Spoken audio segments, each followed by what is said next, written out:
Fala pessoal, tudo bom? Aqui quem fala é Evandro Lima e hoje eu vou trazer algumas perguntas, tá? Que a gente está fazendo no Instagram e você já sabe como é que funciona, né? Pra gente deixar que você fale tudo aqui, né? Pra gente poder trabalhar aqui com a psicologia, a gente precisa aí das informações, né? Deixando seu like, se inscrevendo no canal, compartilhando, aquelas paradinhas que você já sabe. Bom, vamos lá. A primeira pergunta é a seguinte: é verdade que uma pessoa só pode ser diagnosticada como borderline após os 18 anos? Se sim, por quê? Bom, é uma pergunta num cunho mais psiquiátrico, né? Mas o que a gente pode dizer sobre essa pergunta? Como é que funciona a estrutura da personalidade numa pessoa? Eu não quero!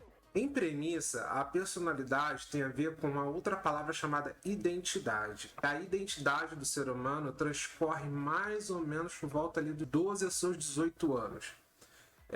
Muitos autores da psicologia, por exemplo, Erik Erikson, por exemplo, que é um grande pensador dessa ideia, o próprio Freud, eles determinaram que a identidade era construída assim. Na pedagogia, né, existem alguns autores, como por exemplo Piaget ou então Vygotsky, né, que são outros pensadores, eles têm proximidade dessa data. Então, mais ou menos, muitos autores vão colocar mais ou menos a referência de 18 anos como um desenvolvimento pleno da nossa personalidade. Alguns vão dizer um pouquinho mais, entre 21 e 24 anos, outros vão colocar os 18 anos mesmo, mas todo mundo ali naquela faixa etária.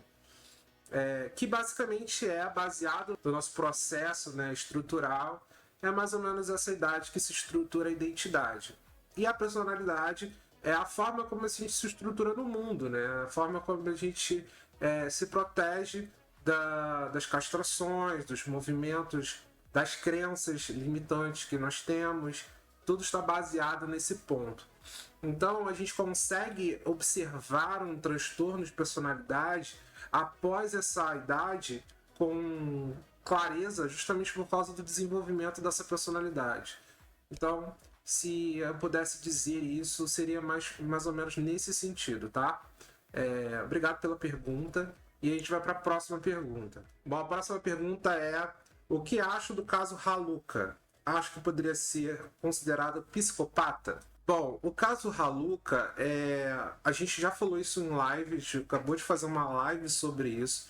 Se você não viu, então dá uma olhada na live número 60, se não me engano, que a gente vai falar sobre o caso da Haluka, né? E seria bom vocês darem uma olhada, porque é um caso muito interessante. A gente não caracteriza a Haluka com transtorno de personalidade, tá?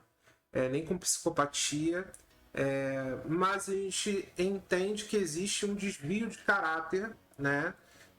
E máscaras sociais bem adequadas, bem construídas, e aí talvez tenha associado ao poder, tá? Quem não sabe, a gente fala muito sobre poder, eu tenho um off-tópico sobre poder, tá, no canal, que explica muito bem sobre essas coisas, sobre como é ter um poder, que é a síndrome do pequeno poder, na verdade. Que é, a gente tem um pequeno poder nas nossas mãos e a gente acaba fazendo coisas que não necessariamente são morais, né? Não necessariamente são adequadas à nossa sociedade. Então, é importante a gente compreender isso. O caso da Haluka é um assunto muito complexo, muito difícil de trabalhar, tá?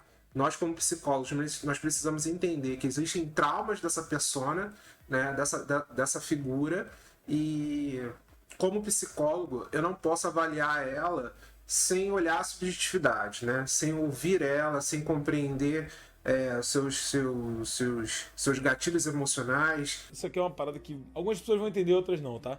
Quais são as necessidades que ela faz aquilo e como ela faz aquilo. A gente pode observar, como a gente fez na live, uma análise fria, como é o comportamento, quais máscaras ela está usando, tá? Para quem não sabe, a teoria das máscaras sociais é uma teoria do psicodrama, tá? Do Jacob Moreno. E nós também falamos um pouco de estereótipo, que também é uma outra teoria do Jung. E é muito claro que a gente vê várias máscaras sociais ali para ela poder se proteger. A máscara da apresentadora, a máscara do guerreiro, né, do garotão, do marombeiro, vamos dizer assim, e da máscara da tristeza, né, da fragilizada. E provavelmente tem outras máscaras que a gente não viu em todos os vídeos, é claro. Tem também a pessoa que é a sedutora, né? Que ela sempre coloca no TikTok. Então tem várias máscaras que ela utiliza. E a partir dessas máscaras, quanto mais máscaras a gente consegue conviver na sociedade, mais a gente se adapta a ela. Então, o grande problema é o poder que essas máscaras dão a ela. Eu acho que eu entraria muito mais por esse caminho, tá? De compreender essas máscaras, compreender esses traumas, para então trabalhar com Haluka. Em vez de ficar apontando o nariz e psicologizando ela em algum transtorno mental, que eu não analiso nesse caso, que esteja um processo psicótico, alguma coisa nesse sentido, tá? Mas aí é um olhar que talvez a psiquiatria deva olhar com mais afinco, mas não acho que é o nosso caso como psicólogo, tá bom? Bom, é isso, gente. Então, qualquer coisa, a gente precisa que você curte, comente, se inscreva, tá? Se você puder compartilhar, não se esqueça, tá? Tá aí, ó.